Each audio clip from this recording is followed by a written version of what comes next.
Salut et bienvenue dans cette nouvelle série de vidéos où nous allons voir comment créer un thème Shopify de A à Z. Dans un premier temps, nous allons mettre en place notre environnement de développement, puis nous verrons comment initialiser notre projet à l'aide de ThemeKit et de Prepros. Je rappelle que je suis sur macOS, donc si vous êtes sur Windows ou autre, je vous invite à adapter votre environnement et votre configuration en conséquence. J'ai créé rapidement pour l'occasion une boutique de développement grâce au programme Shopify Partner. Donc je vous mettrai le lien dans la description si jamais vous voulez créer une boutique en ligne d'essai. Donc afin de pouvoir coder, je vous conseille de télécharger Visual Code Studio. C'est un éditeur de code extensible développé par Microsoft qui va vous permettre d'avoir des fonctionnalités différentes et de mieux gérer vos codes. Et de pouvoir mettre des extensions, etc., etc. Donc on va avoir également besoin d'un terminal. Hop, je vais agrandir un petit peu la fenêtre. Hop.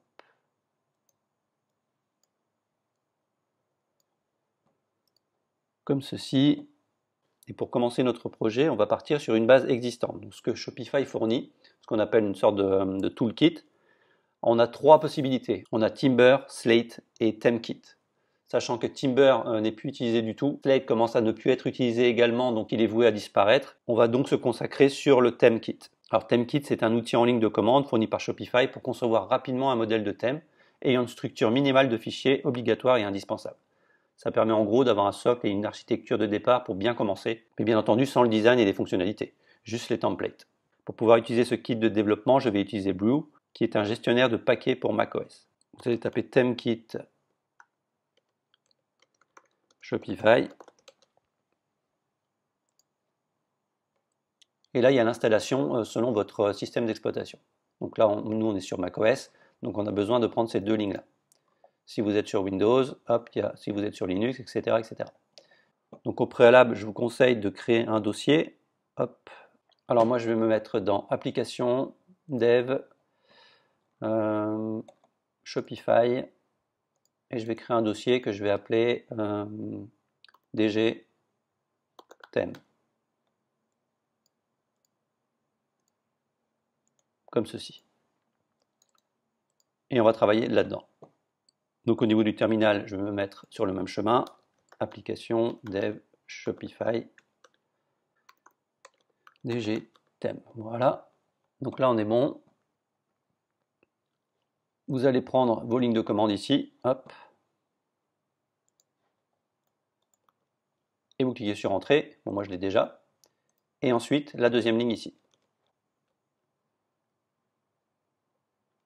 Hop. Et vous cliquez sur Entrée. Comme ça, tout sera installé.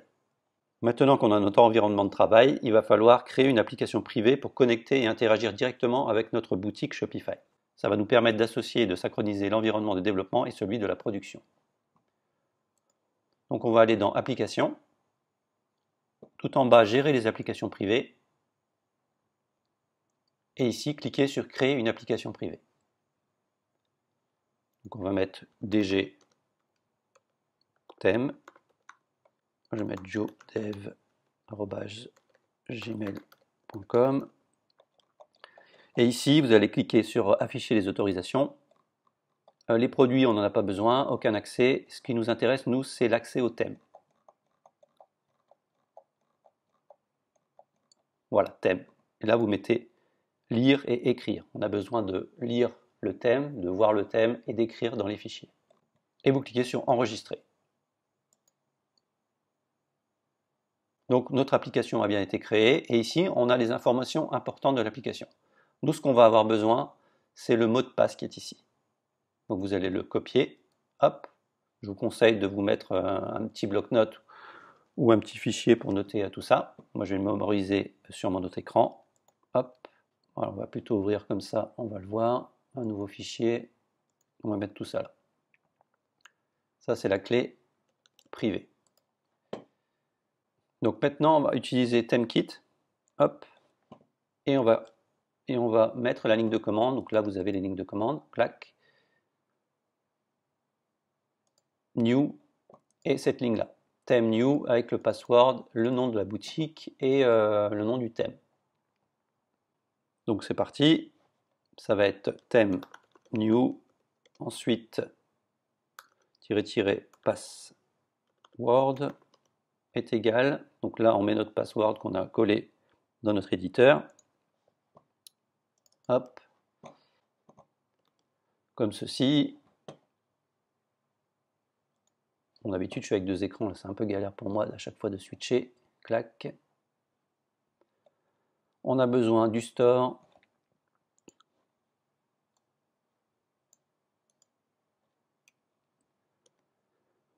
Store égale, bah là ça va être tout simplement notre boutique ici, sans les HTTPS, comme ceci. Et ensuite, on a le name est égal à, nous ça va être dg-thème. Donc une fois qu'on a toutes nos informations, on crée un nouveau thème avec le password qui est connecté à l'application sur le shop jodevtheme.myshopify.com avec le nom dg-thème. Et là on clique sur Entrée. On voit qu'il nous crée tous les dossiers nécessaires. Hop, et on va voir ce que ça donne. Donc moi je vais ouvrir mon éditeur de code, code.hop.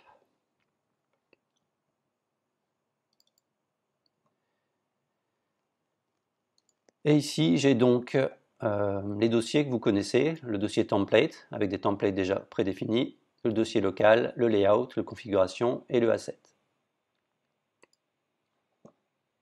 On peut également constater qu'au niveau de notre thème ici, dans boutique en ligne, ici on a bien notre dg-thème. Celui-là j'enlève parce que c'est un test, hop, supprimé. On va donc le publier.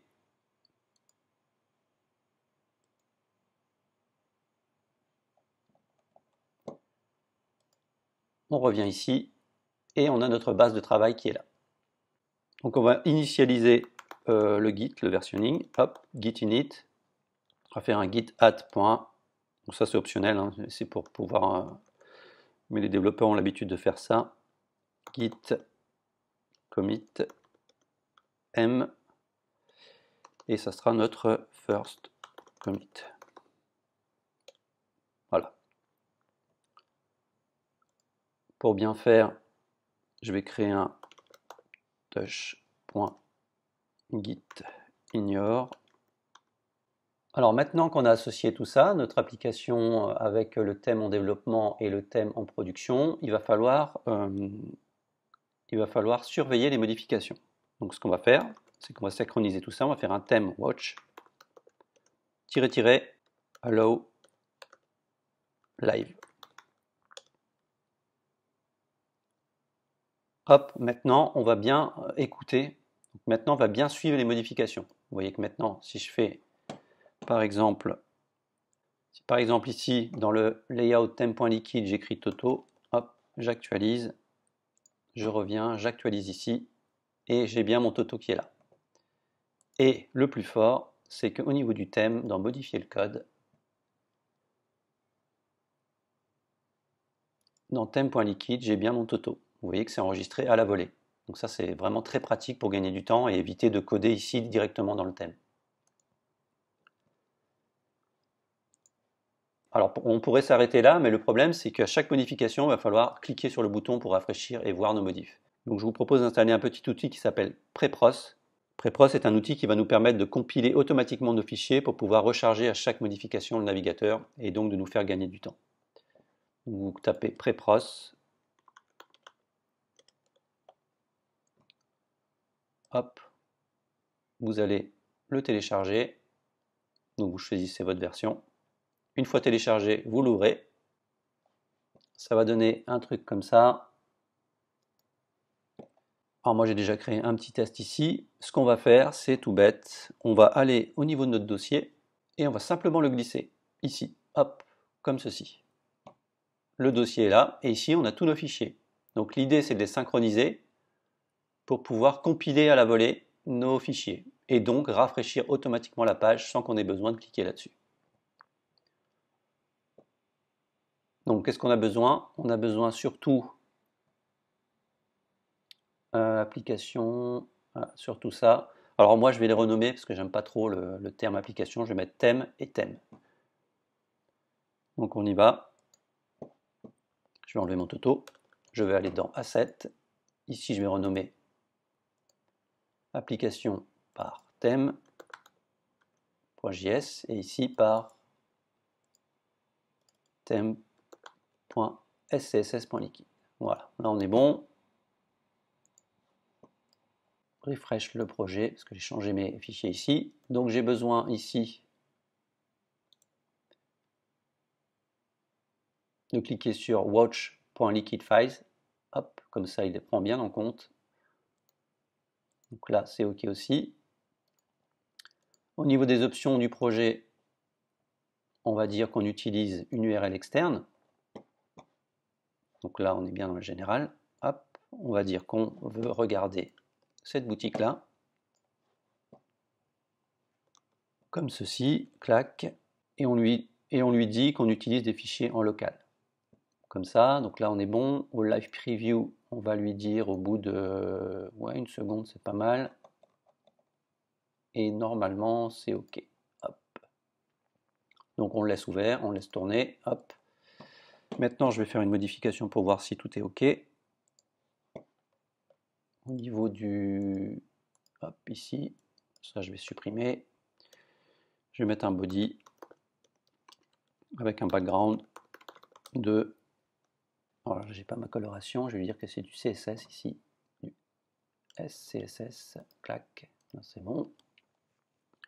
C'est du, on va dire rouge. Ça va piquer, mais au moins on verra bien la différence. Donc là, je reviens et on voit que c'est pas synchronisé. Donc pourquoi? C'est normal, parce qu'en fait, il faut lui dire, hop, au niveau du prépros, on va cliquer là.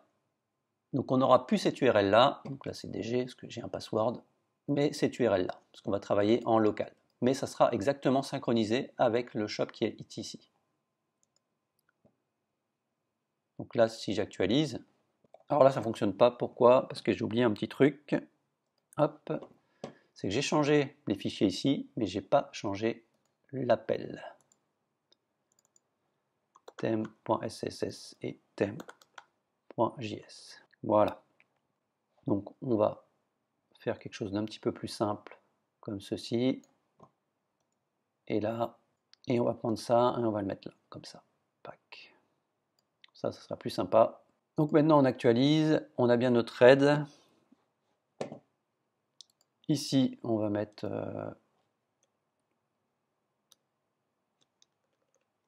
blue. Je clique sur enregistrer, CTRL S, et hop on voit qu'on a notre blue. Donc il met un petit délai, donc je vais mettre un petit peu plus longtemps. Parce qu'il a du mal à synchroniser le tout. Hop, je vais mettre 2 secondes. Voilà. Ça peut être pas mal.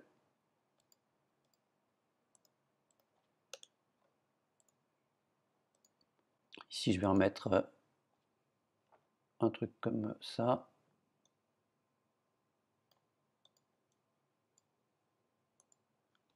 Je fais un CTRL S. Et hop, on voit qu'il a bien changé la couleur. Voilà, c'est terminé pour cette vidéo. On a vu ensemble comment mettre en place notre environnement de travail, comment se servir de l'outil ThemeKit afin d'avoir une structure déjà en place afin de travailler. Vous voyez que c'est vraiment minimaliste, hein. On a le catalogue comme ça, avec une petite pagination en bas. On a juste le fichier card, mais il n'y a rien à l'intérieur. C'est très sommaire, mais au moins on a déjà les fichiers indispensables. On a également vu comment installer Prepros afin de faire une synchronisation à la volée de nos modifications, histoire de gagner du temps. La prochaine vidéo, on verra comment créer la partie header. Voilà, j'espère que cette vidéo vous a plu. N'oubliez pas de mettre un petit pouce bleu et de vous abonner à la chaîne. À bientôt.